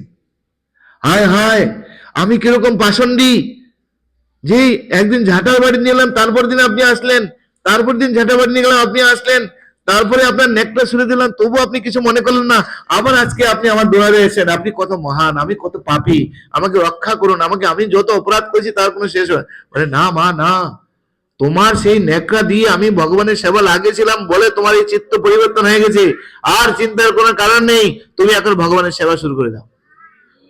ওই দেখুন, ওই যে দেওয়ার প্রবণতা, এই যে দেওয়ার প্রবণতা, বাস কি হয়ে গেল দেখুন আপনি। সেই জন্য আমরা বলি যে মন্দিরে যখন আসবেন, কোনোদিন কোন মন্দিরে, যে কোনো মন্দিরে, শুধু ইস্কন মন্দির বলে বলে নয়, যে কোনো ভগবত মন্দির খালি হাতে কোনোদিন যাবেন না, কিছু দিবেন ভগবানকে, কারণ সবকিছু তো ভগবানের। আর যদি আপনার টাকা আছে টাকা দিবেন, টাকা নেই কি দিবেন?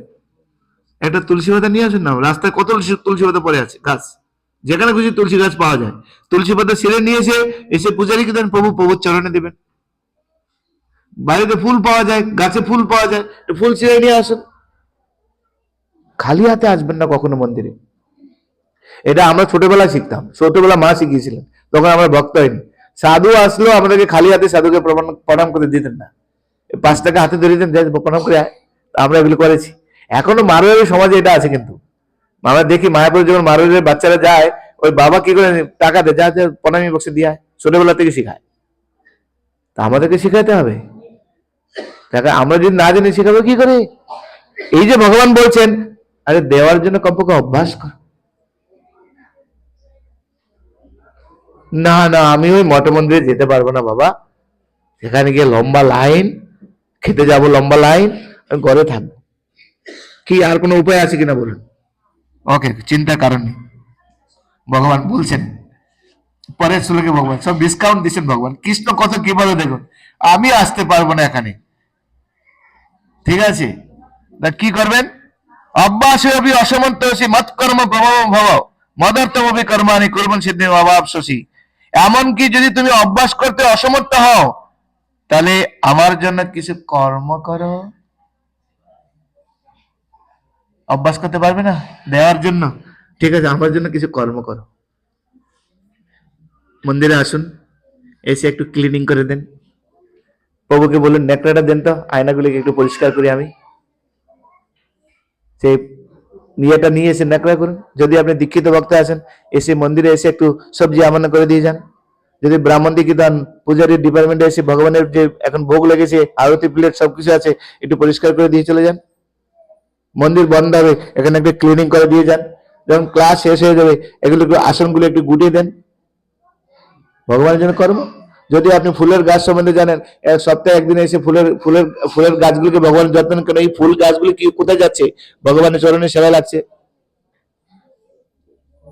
সেখানে আপনি এগিয়ে যাবেন। সবকিছু প্রথমে আমাকে কি করো, প্রথম পয়েন্ট ভগবান কি বললেন? সবকিছু সম্পূর্ণরূপে আমাকে সমর্পণ। যদি না করতে পারো, কমপক্ষে অভ্যাস করো মাঝে মাঝে। জন্মাষ্টমী আসবে, কিছু দান দাও। রথযাত্রা আসবে, কিছু দান দাও। এই নিত্য সেবা আপনার দিচ্ছেন, আয়ের কিছু অংশ দিচ্ছেন, অভ্যাস। সব পুরোটা না দিতে পারলো, 500 টাকা দিচ্ছি, 1000 টাকা দিচ্ছি, 2000 টাকা দিচ্ছি, প্রতি মাসে 1000 টাকা দিচ্ছি। ভগবান আমাকে 60,000 টাকা দিয়েছেন, তার দিয়ে 1000 টাকা দিব। অভ্যাস। সেটা পারবো না, ওকে ঠিক আছে, তাহলে আমার জন্য কিছু কর্ম করো।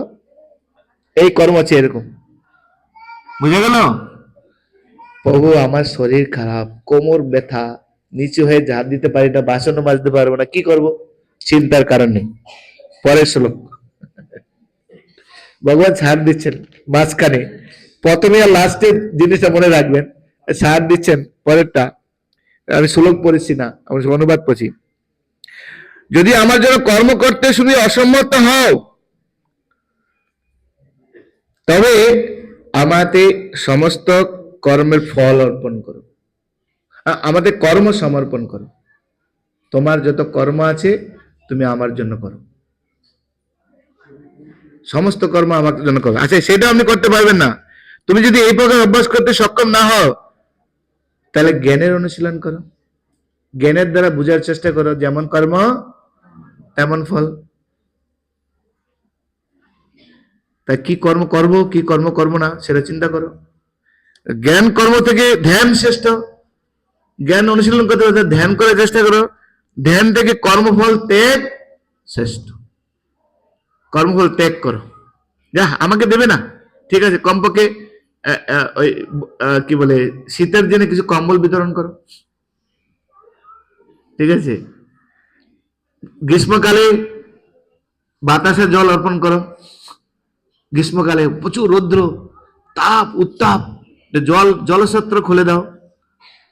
যা কর্মফল ত্যাগ করো কমপক্ষে তুমি, যদি আমাকে না দাও। কিছু করো, সবকিছু নিজের কাছে রেখো না, কিছু করো। তো এইভাবে ভগবান বলতে বলতে, কেননা কর্মফল থেকে কিছু শান্তি লাভ হয়। আমি এটা করলাম, আমি এটা করলাম, মনের খুশি, তাই না? যেরকম আমাদের মাননীয় লক্ষণ শেঠ এই জায়গাটা দান করার পরে উনি একটা মনের মধ্যে খুশি, আর এই খুশিতে তিনি সামনের জায়গাটা আমাদের দিয়ে দিয়েছেন। বলে দেখতে পাচ্ছি তোমাদের লোক এত বেড়ে গেছে, তোমাদের লোক আর হচ্ছে না, সেই জন্য তোমাদের খুব কনজেস্টেড হয়ে যাচ্ছে। আচ্ছা ঠিক আছে, সামনের জায়গাটা তোমরা পুরো ব্যবহার কর। তো সামনের জায়গাটা মাটি ফেলছি আমরা, মাটি ফেলে ওখানে সুন্দর সুন্দর আপনাদের বিচরণ করার জায়গা করো, বাচ্চাদের খেলা, বাচ্চারা ডিস্টার্ব করছে না, ওখানে গিয়ে খেলবে, বাচ্চাদের জন্য খেলার জায়গা করে দিব, তাহলে ওরা খেলবে, আপনারা এখানে ক্লাস শুনবেন, বসার জন্য জায়গা, তাই একটা সুন্দর পার্কের ব্যবস্থা করছি। তার পাশের জায়গাটা উনি আবার রেডি করছেন, বড় বড় প্রোগ্রাম হলেও পাশে করতে পারবে তোমরা। তা এই যে কর্মফল ত্যাগ, একটা মনের আনন্দ, মনের শান্তি, কর্মফল ত্যাগ করো। আচ্ছা, হ্যাঁ, এবার ভগবান বলছেন দেখুন, যিনি সমস্ত জীবের প্রতি দেশ শূন্য, বন্ধু ভাবাপন্ন, কৃপালু, মমত্ব বুদ্ধি সুন্দর, নিরহংকার, সুখদিকে সমভাবাপন্ন, ক্ষমাশীল, সর্বদা সন্তুষ্ট, সর্বদা ভক্তিযোগে যুক্ত, সংযত স্বভাব, দৃঢ় সংকল্প, যার মন বুদ্ধি সর্বদা আমাতে অর্পিত, কিন্তু তিনিও আমার সবচেয়ে বেশি প্রিয়। প্রথমে কি বললেন? সবকিছু আমাকে সমর্পণ, মাঝখানে অনেক কিছু বললেন, এটা না করতে পারে, এটা করো, এটা করো, লাস্টে কি বলছেন? মনে রেখো, যার মন বুদ্ধি আমাতে সমর্পিত, তিনি হচ্ছে আমার সবচেয়ে প্রিয়। যা, এবার কি করবেন আপনি দেখুন। এবার আপনি কি করবেন দেখুন। ভগবান একদম লিবারেল, চাপিয়ে দেয়নি আমাদেরকে। তুমি যদি সবকিছু আমাকে সমর্পণ না করতে পারো, অভ্যাস করো। যদি অভ্যাস না করতে পারো, কি করবে? তারপরে কর্ম করো আমার জন্য। যদি কর্ম করতে না পারো, কি করো? কর্মের ফল ত্যাগ করো, কর্মের ফল ত্যাগ করো। এই যে আপনারা 2000 টাকা, 5000 টাকা, 1000 টাকা করে দিচ্ছেন, এটা কর্মের ফল ত্যাগ করছেন আপনি। প্রথম তো হচ্ছে যা কিছু সব দিয়ে দিবেন, সব মঠ মন্দিরকে দিয়ে দিতে হবে। এবার আপনার সংসারের জন্য যতটুকু মঠ মন্দির, সেটা সিলেকশন করে দিবে আপনাকে। এতটা খাবে, তোমার ভবিষ্যতের জন্য এতটা রাখা হলো। তুমি যদি 100 টাকা রোজগার করে 25 টাকা ফিক্সড ডিপোজিট করো, আর এই 25 টাকা তোমার সংসারের জন্য খরচা করবে, আর এই 25 টাকা আলাদা অ্যাকাউন্ট করে তোমার আত্মীয় স্বজন যখন সুখ দুঃখে তুমি তাকে সহায়তা করবে, আর এই 25 টাকা মঠের জন্য রাখা হবে। যা, 75% তোমার জন্য। আপনি নিরাপদ। সেটা পারবেন না, তাহলে অভ্যাস পারবেন না, কর্ম করুন। কর্ম করতে পারবেন না, শরীর খারাপ, মন খারাপ, পেট খারাপ, গরিব খারাপ, কোমর খারাপ। আচ্ছা, কর্মের ফল কিছু ত্যাগ করো, সেটাও করতে পারবে না, আর কি করবে তুমি? যা, যেমন কর্ম তেমন ফল। তাই লাস্টে বলেন, মনে রাখো যে মন বুদ্ধি যিনি আমাকে সমর্পণ করেন, তিনি আমার সবচেয়ে বেশি প্রিয়, আর আমি তার জন্য সবকিছু উৎসর্গ করব। এই আছে ভগবত গীতা, কত রিভালার দেখুন, আমাদেরকে অপশন দিয়েছেন, এটা না হলে এটা না। ভগবান এরকম আমাদের চাপিয়ে দিয়েছেন, তো এরকম যে সিদ্ধান্ত, এরকম যে গ্রন্থ, এরকম যে ভগবান, তাকে আরাধনা করবো আর কাকে আরাধনা করবো? হরে কৃষ্ণ কৃষ্ণ কৃষ্ণ হরে হরে, হরে রাম রাম রাম হরে হরে।